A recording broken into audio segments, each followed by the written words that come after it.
সারা দেশে শিশুদেরকে হামের টিকা না দেওয়ার ফলে বিগত ইমিডিয়েট দুটি সরকারের জীবন বিনাশী ব্যর্থতা মনে হয় ক্ষমাহীন অপরাধ।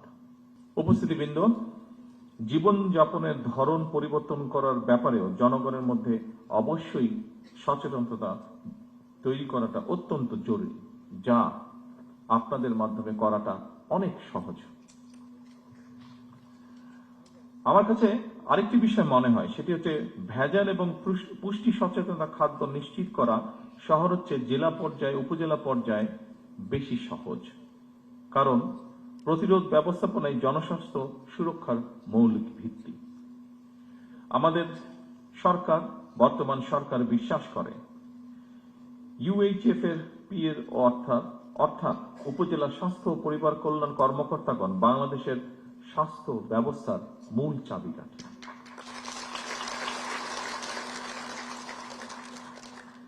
মানসম্মত চিকিৎসা ব্যবস্থা বা চিকিৎসা সেবা সাধারণ মানুষের দৌড়গড়ে পৌঁছে দেওয়ার কর্মযজ্ঞে উপজেলা স্বাস্থ্য কর্মকর্তা এবং সদস্যগণ প্রথম সারির যোদ্ধা।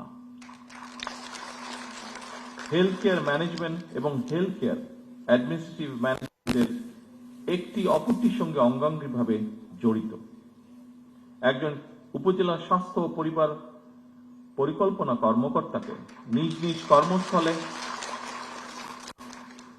কর্মস্থলে স্বাস্থ্য ব্যবস্থার পাশাপাশি স্বাস্থ্য সেবা ব্যবস্থাপনার কাজটিও সুচারুভাবে সম্পন্ন করতে হয়, কারণ হেলথ কেয়ার ম্যানেজমেন্ট এবং হেলথ কেয়ার অ্যাডমিনিস্ট্রেটিভ ম্যানেজমেন্ট এই দুটি বিষয়ের মধ্যে সমন্বয় এবং সমন্বয় না হলে স্বাস্থ্য সেবায় নিশ্চয়ই আমরা কাঙ্ক্ষিত সুফল পাব না। স্বাস্থ্য খাতে ওষুধ শিল্প, চিকিৎসা সামগ্রী, স্বাস্থ্য সেবা, মডার্ন হেলথ টেকনোলজি এবং মেডিকেল বায়োটেকনোলজির মতন অনেকগুলো দিক রয়েছে। সেজন্যই দেশের স্বাস্থ্য খাত নিয়ে বিএনপি সরকারের বিস্তারিত পরিকল্পনাও রয়েছে। এরই অংশ হিসেবে বর্তমান সরকার ক্রমান্বয়ে স্বাস্থ্য খাতে জিডিপির 5% বরাদ্দ দেওয়ার পরিকল্পনা গ্রহণ করেছে। উপস্থিতিবৃন্দ, আমি কিন্তু একটি কথা বলেছি, ক্রমান্বয়, একবারে এটি সম্ভব না আমাদের পক্ষে, আমরা ক্রমান্বয় করব। প্রসঙ্গক্রমে আমেরিকার একজন বিখ্যাত পুষ্টিবিদ জ্যাক লায়ন, তার একটি কথা এখানে আমি উল্লেখ করতে চাই। তিনি বলেছিলেন, আজকের স্বাস্থ্য সেবা ভবিষ্যতের বিনিয়োগ। যুক্তরাজ্যের ন্যাশনাল হেলথ সার্ভিস জেনারেল প্র্যাকটিশিয়ান জিপির আদলে প্রতিটি উপজেলা এবং পর্যায়ক্রমে প্রতিটি ইউনিয়নে একটি করে প্রাথমিক স্বাস্থ্য সেবা ইউনিট স্থাপন করা যায় কিনা সেটি আমাদের চিন্তা ভাবনার মধ্যে রয়েছে। এই স্বাস্থ্য সেবা ইউনিটগুলোর দায়িত্ব পালনের জন্য বর্তমান সরকার ধারাবাহিকভাবে সারা দেশে 1 লক্ষ হেলথ কেয়ার নিয়োগ দেওয়ারও একটি পরিকল্পনা বা সিদ্ধান্ত রয়েছে এবং এই হেলথ কেয়ারদের 80% হবেন নারী সদস্য।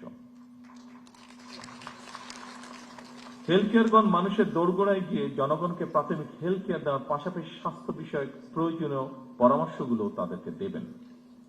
উপস্থিত উপজেলা স্বাস্থ্য ও পরিবার কল্যাণ কর্মকর্তা বৃন্দ, ভবিষ্যতের স্বার্থে যে কোনো মূল্যে আমাদেরকে মা ও শিশুর পূর্ণাঙ্গ স্বাস্থ্য সেবা নিশ্চিত করা অত্যন্ত জরুরি।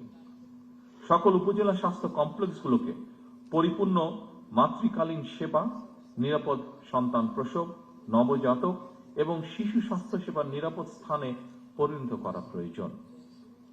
সারা দেশে শিশুদেরকে হামের টিকা না দেওয়ার ফলে বিগত ইমিডিয়েট দুটি সরকারের জীবন বিনাশী ব্যর্থতা মনে হয় ক্ষমাহীন অপরাধ। ভবিষ্যতে আর কখনোই যাতে এ ধরনের ঘটনার পুনরাবৃত্তি না হয়, বর্তমান সরকার সারা দেশে জরুরি ভিত্তিতে হামের টিকা দিয়ে তড়িৎ ব্যবস্থা নেওয়ায় আল্লাহর রহমতে পরিস্থিতি অবনতি কিছুটা রোধ করা সম্ভব হয়েছে এবং আমরা দৃঢ়ভাবে বিশ্বাস করি আপনাদের ঐকান্তিক প্রচেষ্টার ফলে এটিকে আমরা রোধ করে নিয়ে আসতে সক্ষম হব ইনশাআল্লাহ।